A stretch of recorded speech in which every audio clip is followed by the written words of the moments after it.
giving us a heads up of things to come. And again, we can interpret what he says as something that is bad news, but really it is for our good. In fact, he said, when you see these things happening, powers of the heavens shaken, the Son of Man coming in a cloud with power and great glory, he said, instead of being afraid, being scared, lift up your heads and realize that your redemption is drawing near. St. Paul, in the second reading today, encourages us as well. He gives instructions about preparing for these things, preparing and not sleeping, but being alert, being awake. He says, because we are sons of light, not sons of darkness. These things should not should not catch us unawares, but we should be ready for them. And then, after having said that, he continues by saying, but, God is not destined us for wrath. God is not destined us for destruction. God is not destined us for punishment. In fact, he says in somewhere else, he says, we have been predestined to be conformed to the image of His Son. Ibig sabihin nun, manunumbalik tayo dun sa wangis at kalikasan ng ating Panginoon na siyang larawan ng Diyos Ama. We were created in the image and likeness of God.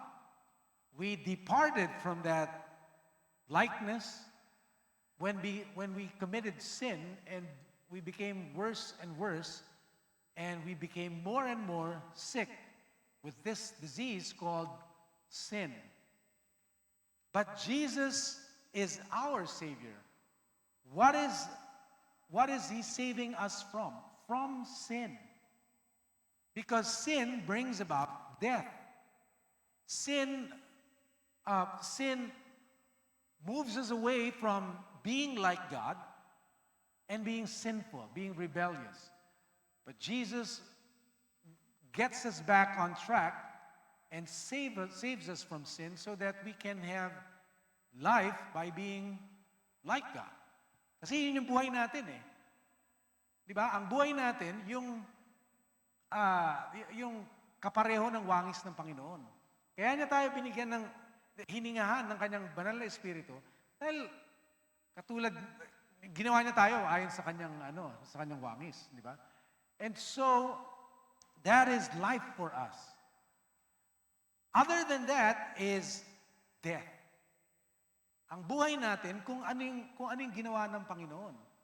At yun ay mabuhay ayon sa katarungan at katwiran katulad ng kanyang ugali.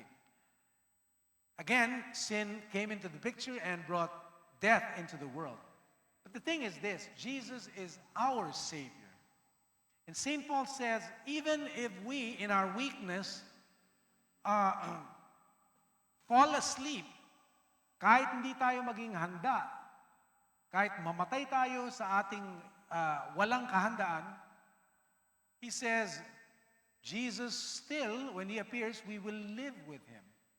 Because that's God's plan, that's God's intention. May magandang sinabi si Jesus eh.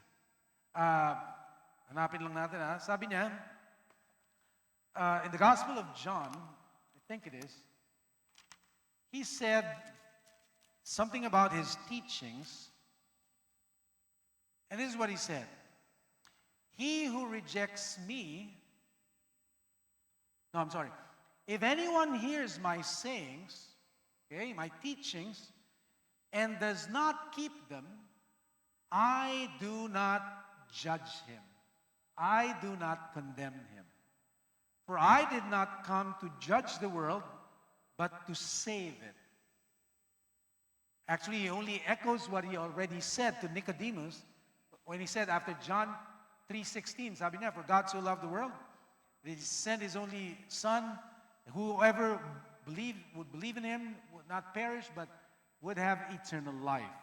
And then he continues and says, for God did not send his Son into the world to condemn the world, but that the world through him might be saved.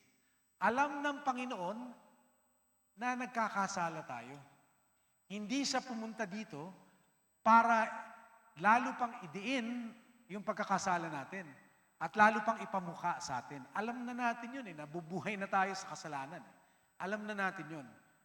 Jesus points them out in order to save us from our sins.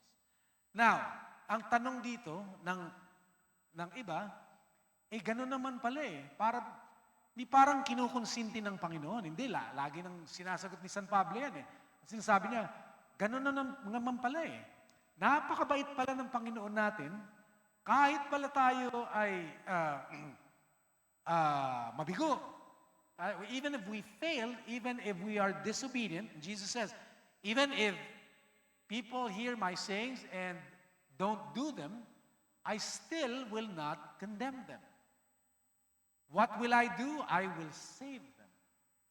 Hindi ibig sabihin nun, binibigyan niya tayo ng permiso o ng lisensya o ng kalayaan para magkasala. Hindi, ang sinasabi niya, naiintindihan ko na meron pa rin kayong sakit ngayon. Nagkakasala pa rin kayo. Kaya nga, naparito ako para tulungan kayo na ma-overcome ang inyong kasalanan. So, the emphasis is in the abounding grace of God, not that we can sin or that we have permission to sin or that it's okay to sin. It's not okay to sin, not because it offends God, but because it destroys us. We say that again. Sin is not about offending God. It's about destroying ourselves. And God doesn't want that. Kaya niya tayo nililigtas sa pamamagitan ni Jesus. And no one is beyond the reach of that abundant grace. Sabi rin ni San Pablo, no? I am convinced that neither death, nor life, nor angels, nor principalities, nor things present, nor things to come, nor any other created thing will be able to separate us from the love of God, from the mercy of God, from the forgiveness of God, from the grace of God in Christ Jesus. Ang ibig sabihin nun, yung pinakamasamang tao may pag-asa. At yan ang mensahe ng Adviento, di ba? Last night, during the presentation of the Messiah, we have been reminded again that we have hope. We are a people of hope because God is our God. So let us hold on to that hope. Not abuse it, not abuse the grace of God, but understand that His love is just so far-reaching that it can save the worst sinner, the vilest offender. Sabi nga nung kanta, no? The vilest offender can be saved because that's the love of God. That's the power of the cross. And that's the power of the life of Jesus, who gave His life for our own lives. And we are also encouraged, instructed to encourage one another with this good news of great joy, so that we know the grace of God and His love, and we make it known. Because that's the way it is in the kingdom of